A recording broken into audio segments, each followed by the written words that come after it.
আজ আমি পবিত্র ঈদুল আজহা তথা কুরবানি সম্পর্কিত সংক্ষিপ্ত আলোচনা করার জন্য উপস্থিত হয়েছি।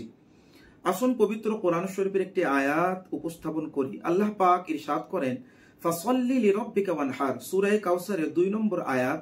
আল্লাহ পাক বলেন, হে নবী, আপনি কুরবানি করুন, অর্থাৎ আপনি নামাজ আদায় করুন নিজের প্রতিপালকের জন্য এবং কুরবানি করুন। পবিত্র কোরআন শরীফের উক্ত আয়াত দ্বারা স্পষ্টভাবে বিদ্যমান যে কুরবানি করার নির্দেশ আল্লাহ পাক কোরআনে দিয়েছেন। সুতরাং এই আয়াত দ্বারা কুরবানি করা আবশ্যক বা হানাফি মাযহাবে যে ওয়াজিব, এটা প্রমাণ হয়।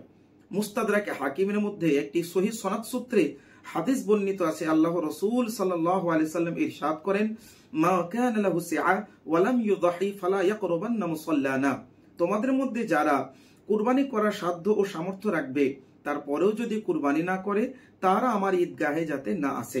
পবিত্র কোরআন শরীফের সূরা কাউসার এবং মুস্তাদরাকে হাকিমের হাদিস অনুযায়ী কুরবানি করা যে আবশ্যক আমরা বলে থাকি, এটা প্রমাণ হলো বা এটা বোঝা গেল।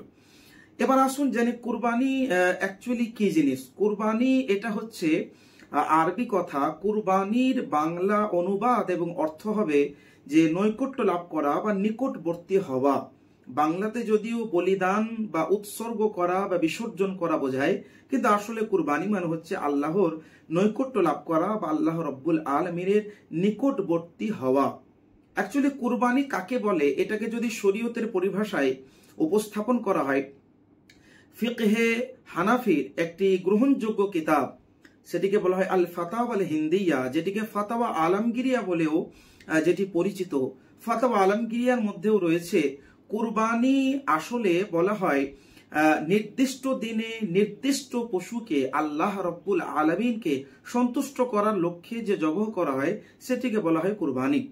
কুরবানি কারা করবে, মানে কুরবানি কাদের উপরে আবশ্যক বা কাদের উপরে ওয়াজিব, এ মর্মে ফাতাওয়া হিন্দিয়া সহ একাধিক হানাফি মাযহাবের ফিকহ শাস্ত্রের মধ্যে যদি লক্ষ্য করা হয়, এটি স্পষ্টভাবে প্রতীয়মান যে কুরবানি ওই সমস্ত প্রাপ্ত বয়স্ক সুস্থ মস্তিষ্ক সম্পন্ন পুরুষ ও মহিলার উপরে কুরবানি ওয়াজিব, যারা 10 জিলহিজ্জার শুবে সাদিক থেকে নিয়ে 12 জিলহিজ্জার সূর্যাস্তের পূর্বে মুহূর্ত পর্যন্ত যদি কেউ নিসাব সমতুল্য পরিমাণের মালিক হয়, তার উপরে কুরবানি ওয়াজিব। তাহলে মোট কথা এই যে 10, 11 এবং 12 জিলহিজ্জার সূর্যাস্তের পূর্বে মুহূর্ত পর্যন্ত কোনো মুসলমান প্রাপ্তবয়স্ক সুস্থ মস্তিষ্ক সম্পন্ন ব্যক্তি, সেটা মহিলা হতে পারে বা পুরুষ হতে পারে, কেউ যদি নিসাব সমতুল্য পরিমাণের মালিক হয়, ওই ব্যক্তির উপরে কুরবানি ওয়াজিব। এবার বলবেন নিসাব বলতে কি বা কতটুকু নিসাব দরকার। আমি যদি এক বাক্যে উত্তর দিই, মনে রাখবেন, যার উপরে যাকাত হচ্ছে অনিবার্য বা ফরজ, ওর উপরে কুরবানিও আবশ্যক। তবে মনে রাখবেন, যাকাত এবং কুরবানির মধ্যে একটু পার্থক্য হলো এই যে কুরবানির জন্য কোনো জরুরি নয় যে 1 বছর আগে থেকে বা 6 মাস আগে থেকে বা 1 মাস আগে থেকে নিসাবের মালিক হতে হবে, বরং 10, 11 এবং 12 সূর্যাস্তের পূর্বে মুহূর্ত পর্যন্ত কোনো একটি সময়ে যদি নিসাবের মালিক হয়ে যায়, ওই ব্যক্তি হচ্ছে মালিকে নিসাব এবং তার উপরে কুরবানি ওয়াজিব। এবার আসুন, মালিকে নিসাব হওয়ার জন্য কতটা সম্পদ লাগবে। শরীয়তের পরিভাষায় যে ব্যক্তি 7.5 তোলা মানে 7.5 ভরি সোনার মালিক হবে, অথবা 52.5 তোলা বা 52.5 ভরি চাঁদির মালিক হবে, অথবা সোনা চাঁদি হয়তো নেই কিন্তু 52.5 ভরি চাঁদির সমপরিমাণ অন্য কোনো সম্পদের মালিক হবে, প্রয়োজন অতিরিক্ত, ওই ব্যক্তি হচ্ছে মালিকের নিসাব।